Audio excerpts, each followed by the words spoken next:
Assalamualaikum warahmatullahi wabarakatuh. Kenalkan, nama saya Rega Ria Ganda.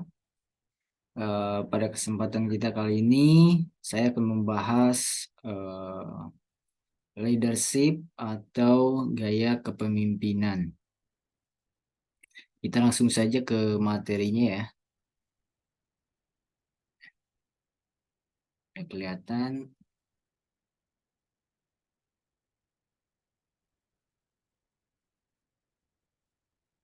Kita langsung ke slide selanjutnya. Nah, di sini ada filosofi nilai seorang pemimpin atau leader ya. Bukanlah ditentukan oleh hasil yang dicapai secara pribadi, melainkan oleh kemampuan untuk mencapai hasil dari pihak yang berada di bawah pengawasannya dan pengaruh yang dipancarkan kepada orang-orang atau pihak-pihak yang berhubungan dengan leader ya. Selanjutnya ada definisi kepemimpinan atau leadership. Adalah suatu proses mempengaruhi orang lain untuk mencapai tujuan yang ditetapkan. Nah, di sini selanjutnya ada unsur-unsur kepemimpinan. Pimpinan atau atasan mempunyai wewenang untuk memimpin, kemudian mendelegasikan tugas untuk bawahan ya. Nah, di sini ada anggota subordinate atau bawahan. Nah, bawahan ini membantu memimpin sesuai dengan tugasnya yang sudah diarahkan oleh atau ditugaskan oleh atasan ya. Nah, selanjutnya ada misi, tujuan dan target. Ini direalisasi sesuai landasan budaya atau filosofi organisasi. Nah, selanjutnya ada kepemimpinan otoriter. Adalah gaya kepemimpinan di mana segala kegiatan yang akan dilakukan atau diputuskan oleh pimpinan semata tanpa melibatkan karyawan. Nah, ini adalah bentuk kepemimpinan otoriter. Kemudian, poin pertama adalah wewenang mutlak terpusat pada atasan. Keputusan dan kebijakan dibuat oleh pimpinan tanpa konsultasi dengan karyawan. Komunikasi berlangsung pada satu arah. Pengawasan dilakukan secara ketat, lebih banyak kritik daripada pujian. Ini termasuk kepemimpinan otoriter ya. Pimpinan menuntut kesetiaan dan prestasi yang sempurna. Nah, ini selanjutnya kepemimpinan demokratis. Ini adalah gaya kepemimpinan di mana bawahan dilibatkan dalam pengambilan keputusan. Oke. Pimpinan bersedia melimpahkan wewenang kepada bawahan. Keputusan dan kebijakan dibuat bersama antara pimpinan dan bawahan. Kemudian komunikasi berlangsung dua arah. Bawahan diberi kesempatan untuk berprakarsa dan menyampaikan menyampaikan saran ya. Nah, tugasnya kepada bawahan lebih bersifat permintaan daripada instruksi. Nah, pada kepemimpinan demokratis ini lebih banyak pujian dan kritik kepada bawahan diberikan secara seimbang. Nah, next selanjutnya ada kepemimpinan bebas kendali atau free rein leadership. Nah, ini adalah gaya kepemimpinan yang percaya pada supervisi minimal dan menyerahkan sebagian keputusan kepada bawahannya. Nah, poin pertama itu menyerahkan sebagian besar keputusan pada bawahan. Kemudian pengawasan kepada bawahan sangat minimal. Selanjutnya, prakarsa selalu datang dari bawahan. Kepentingan pribadi lebih utama dari kelompok. Selanjutnya, hampir tidak ada pengarahan dari atasan. Jadi langsung ke bawahannya ya. Nah, terakhir pimpinan hanya berkomunikasi aja apabila diperlukan oleh bawahan. Oke, next selanjutnya ini gaya kepemimpinan. 3 gaya kepemimpinan ya. yang tadi. Yang pertama itu memaksa. Nah, pimpinan mengambil keputusan anggota harus mentaatinya. Jadi pimpinan itu memang harus eh, apa namanya, bukan harus ya, atau mengambil keputusan sendiri. Nah, selanjutnya untuk anggota baru tidak disiplin, prestasi menurun. Kemudian untuk memulai usaha baru, usaha dalam kondisi yang kritis. Poin kedua adalah terpimpin atau demokratik konsultatif ya. Pemimpin dan anggota bersama-sama membuat pemecahan masalah.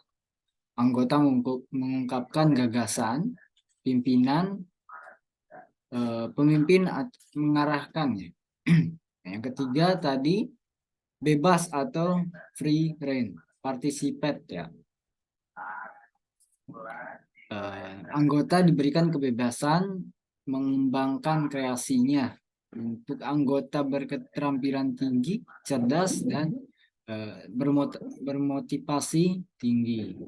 Selanjutnya ada teori dua kontinuen. Nah, di sini udah kelihatan tabelnya ya. Kemauan manusia. Nah, pertama kemauan berkuasa atau disebut dengan need power. Yang kedua kemauan berkawan atau disebut need of affiliation. Tiga kemauan berprestasi. Jadi ada beda-beda ya kemauan manusia itu. Need of achievement. Terakhir, kepemimpinan yang baik adalah pemimpin situasional. Fleksibel, berubah karena waktu, adaptif terhadap lingkungan. Nah, ini ada tabel arah komunikasi dan gaya kepemimpinan. Ada tadi yang kita bahas, gaya otoriter, gaya demokratis, gaya bebas kendali ya. Selanjutnya ada jenjang kepemimpinan dan prinsip kuncinya.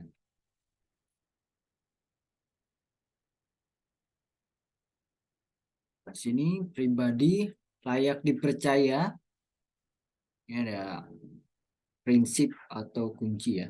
Antar pribadi mungkin kepercayaan, manajerial pemberdayaan, kemudian ada organisasional penyelarasan.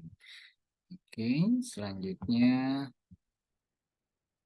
wewenang atau kekuasaan atau power ya.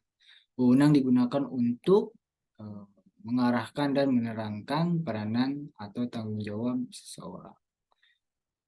Ini ada jenis-jenis wewenang. Wewenang struktural atau karena jabatan dalam organisasi. Kemudian ada wewenang kearifan, karismatik. Jadi karena memiliki sikap dan perilaku positif, pengetahuan, kemampuan, dan pengalaman. Terakhir wewenang moral. Karena memiliki integritas, bermoral baik, berada di tengah anggota, terutama saat ada masalah. Selanjutnya ada wewenang reputasi. Jadi karena prestasi masa lalu ya. Terakhir wewenang jasmania. Karena bentuk atau penampilan fisik seorang baik yang nyata maupun kesan yang terpantul darinya. Kemudian semakin banyak jenis wewenang yang dimiliki seorang pemimpin maka semakin baik. Oke. Nah, ini ada cara motivasi bawahan. Tegurlah tapi jangan kasar. Ya, itu jadi leadership itu boleh menegur asalkan jangan kasar ya. Pekalah terhadap manusia, kemudian kebijakan terhadap hal-hal sensitif di bawah. Jangan remehkan seorang bawahan, kemudian jangan kritik bawahan di depan orang lain. Sesekali beri perhatian penuh pada bawahannya. Jangan mementingkan diri sendiri dan bawahan berpikir demikian. Gitu ya.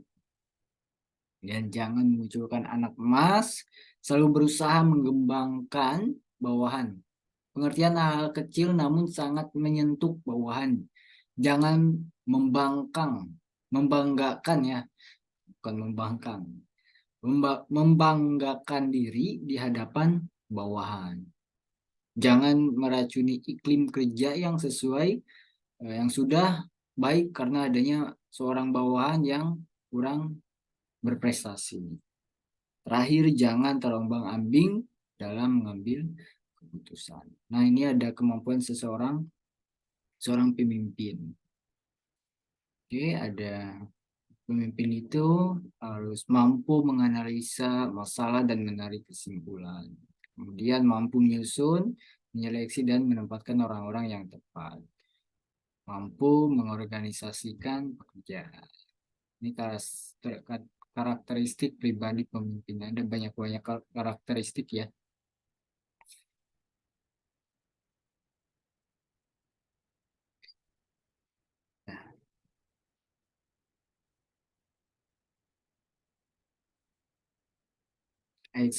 Nah, prinsip hindari kepemimpinan yang aku iri, dengki, dan sirik. Apakah saya bisa menerima kritikan? Ya,